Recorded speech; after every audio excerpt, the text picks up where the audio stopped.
Hello and welcome to another edition of Beyond the Real. My name is Alex, and today is a new year, so happy new year to everyone watching.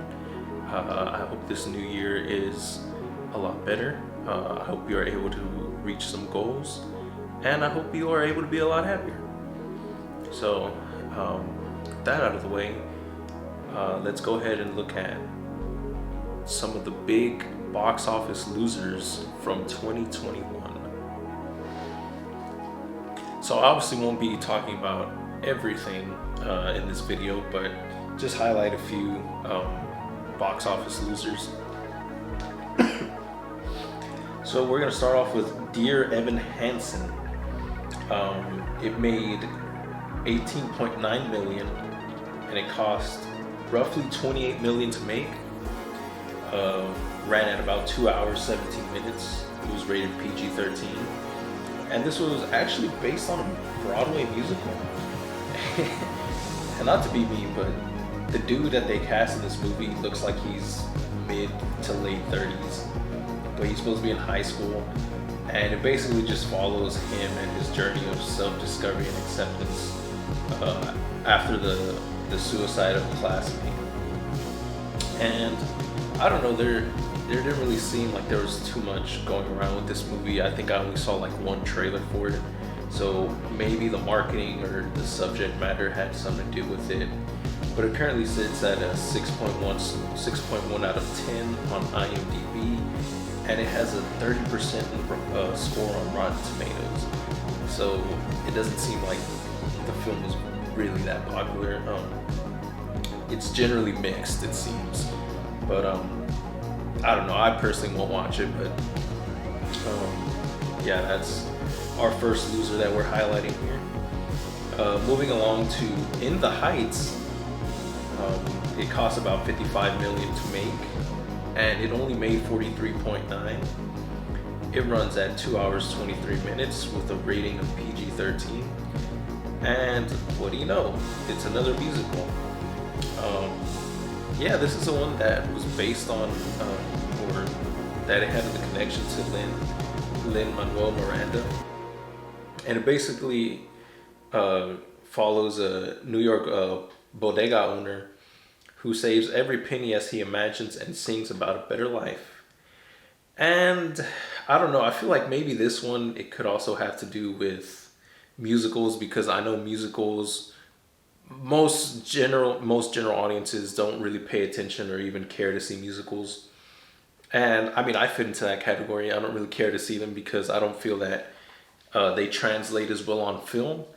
Like going to see like a live musical and like sit down in a theater, the theater production, I could do that. But seeing it on film, it's just not the same. And I'm not saying that's why it failed, but that's just my feelings on it. However, this was also released on HBO Max, so I feel like that is another hit to the box office with them because of that deal that HBO Max had with their slate of films that were going to come out same day on streaming. But it also could have been due to the fact that most of this casting was unknown to a lot of general audiences. But I mean, the movie seems to be okay. I haven't watched it myself, but it sits at a 7.3 out of 10 on IMDb, and it holds a 94% on Rotten Tomatoes. So it's definitely a decent into the pretty good, more or less range. Moving along to The Suicide Squad, which was very surprising. This is one I definitely caught in theaters. I was not going to watch it on HBO Max. But I saw it in theaters on that opening weekend. Haven't revisited it because I didn't like it too much. But that's a story for another day. It cost 185 million to make, and it only raked in 167.4 million. The movie runs at 2 hours 12 minutes, and it is rated R. And I guess to summarize this, just like the first one, in the words of Colonel Rick Flag, you're going somewhere very bad to do something that will get you killed. Also, an HBO Max release, But honestly, given that it also had a pretty decent run at the box office, I think it did better than some of these other ones because I mean, making 167.4 out of 185 million budget. I mean, well, that's just the movie budget, not including marketing and all that. But I mean, it's not as bad as some of these other ones. But the failure could just be the HBO Max. Maybe the R rating turned some people off, or even the new direction that the movie took. The also the new characters maybe was another thing. The new casting. But I mean, the Suicide Squad, the movie wasn't bad at all. Um, it also has positive numbers on IMDb and Rotten Tomatoes, but this one was just a miss for me personally. I probably won't watch it again anytime soon. I didn't really like some of the decisions they made, and yeah, this to me it just came off as more like gory and dumb jokes, and yeah, it just wasn't for me. So moving along to our next loser, King Richard cost 50 million to make, only raked in 26.2. Excuse me. Runs at 2 hours 24 minutes. Not too bad of a movie. Sits at 91% on Rotten Tomatoes and a 7.6 out of 10 on IMDb. And this is the movie that focuses on giving us the look at Venus and Serena Williams came to be um, after they've been coached with their father, Richard Williams. But also another thing is that it also released on streaming. Maybe the runtime because it's 2 hours 24 minutes. I know typically with movies like this that are uh, have some real world stories. They tend to go pretty long, and sometimes they're just not able to be as interesting. So maybe that was a factor. Maybe in the subject matter, I don't know if people were really interested in seeing um, a movie like this. But nonetheless, the movie seems to be okay, and yeah, it didn't do big numbers at the box office. So moving along to this one caught me by surprise. The Many Saints of Newark um, runs at 2 hours, is rated R, cost about 50 million to make, only made 12.5. And the reason I say this is because this is the one that was a prequel to The Sopranos. But I mean, honestly, who asked for this? Like, there was hardly any interest in this from anyone. Like, even the people who watched The Sopranos when it was on, or the people who watched the rewatches, like, I didn't really hear any hype about this film at all. But I mean, the movie seems to be pretty mediocre. It currently sits at a 6.3 out of 10 on IMDb, has a 71% on Rotten Tomatoes. And I don't know, I feel like maybe that's what it was. The fact that there was no hype, no one really cared, no one really asked for it. Um, Also co-released with HBO Max, but it doesn't really seem like the streaming numbers were too bad. But again, I just don't think there was any interest to see this by anyone. Moving along to Snake Eyes, cost 88 million to make, only made 40 million. Runs at 2 hours, rated PG-13.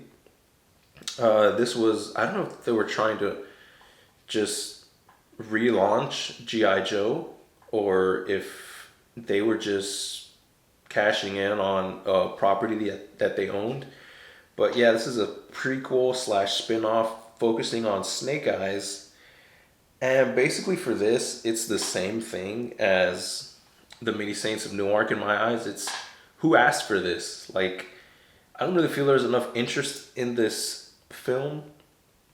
And also, when this was announced and all that, like, there was a lot of people that were skeptical because, they cast Henry Golding in the role, and he's a really good actor, but Snake Eyes is typically a white guy, and it seems like they changed a lot of his backstory about with the whole oath of silence thing. And in the trailer, he's just there, like, hanging out and talking, and I was like, huh, that's weird. But I mean, I'm not the only one who felt the same way. So yeah, I think it was just a lot of creative differences, maybe. Um, but yeah, but I just don't think the movie was that good either because it sits currently at a 5.4 out of 10 on IMDb, and on Rotten Tomatoes it has a mere 36%. So maybe it just wasn't that good. And also, even after it came out, like it kind of just disappeared. Like it seems like I only saw the marketing for it for like a few weeks, and then after that, like it just completely disappeared, even in theaters. So who knows what happened there? And moving along to West Side Story, Steven Spielberg cost 100 million to make, and as of right now, it has only made 40 million. It runs at 2 hours 36 minutes, and it is rated PG-13. And yeah, this is yet another adaptation of West Side Story, a musical adaptation exploring forbidden love and a rivalry of between two street gangs. The movie at least seems to be pretty good. It sits at a 7.9 out of 10 on IMDb, and it currently holds a 93% on Rotten Tomatoes. And I don't know. I feel like at this point, I'm starting to see a trend. It's another musical. I'm not sure how popular musicals are. Um, I mean, it did also have tough competition though, because it came out just like a week before Spider Man, I think. So of course, Spider Man was gonna take a lot of that box office with him, and also with the host when the the Omicron variant kind of started to spike a little bit as well. So maybe that took some of the some of the box office as well. The interest maybe because I know people are still very attached to the one from the 70s or even the stage play itself. So maybe that's another thing. There probably just wasn't as much interest, even though it does have Steven Spielberg attached to it, but I don't know. It just doesn't seem like it's gonna do very well. And lastly, funnily enough, The Last Duel, Ridley Scott movie, cost 100 million to make, and it only made 30 million. Wow, that's crazy. Runs at 2 hours 32 minutes. Was rated R, and I actually did a review on this. I saw it in theaters, and I enjoyed it. Um, it basically centers around these two squires who duel to the death. It's a historical epic. Yeah, I guess yeah, it was a real world thing, and I mean I enjoyed it a lot. But I mean I'm guessing people just weren't interested in it. But also I feel like it was also the marketing. This movie had weak marketing because I didn't really hear about it until like 2 weeks before it came out. So because yeah, I hadn't seen a trailer in theaters. I saw a poster at my local theater, but I didn't watch a trailer until like 2 weeks before it came out. I forget which movie I went to go watch, but yeah, I saw a trailer like right before the movie was gonna come out, and I didn't see any advertising for it on social media or anything. So I feel like maybe that's something that affected it. It had a great cast, and of course, really Scott knows how to make a good movie, but it just didn't get good numbers at the box office. And yeah, it currently sits at 7.5 out of 10 on IMDb, and it has 85% on Rotten Tomatoes. So definitely a movie that's worth a watch based on. So yeah, it's definitely worth a watch. It really holds up. So I'm very interested. So I wonder how these films would have done, say 3, 4 years ago. Um, when the world was in a better place, and they weren't some of these films being split with streaming. So interesting to see. I'm pretty sure the Suicide Squad would have been a big one. Some of these musicals I feel probably still would have been about the same. The Last Duel maybe with a little maybe with better marketing could have been a lot better, or maybe even put it on streaming. Maybe that would have helped. I'm not sure. But yeah, it was definitely an interesting year for these box office movies.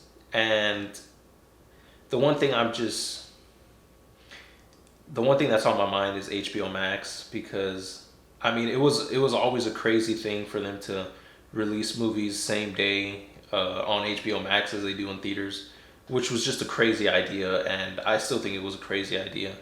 And seeing how some of these box office movies did is just absolutely crazy. I'm pretty sure HBO had to give some big contracts to these companies of because they were losing all these bonuses from box office. And of course, next year they're not going to be doing that anymore. So I'm pretty sure HBO came out of this losing a lot. So who knows what it's going to be like going forward. It seems like they're really trying to get people back in theaters. So it's going to be interesting how 2022 goes. But there's a lot of big movies coming out, and I'm really excited to see how some of these are gonna do. So, yeah, it's gonna be interesting to see how this goes. And yeah, so here's to 2022, and we'll see if the box office looks a lot better.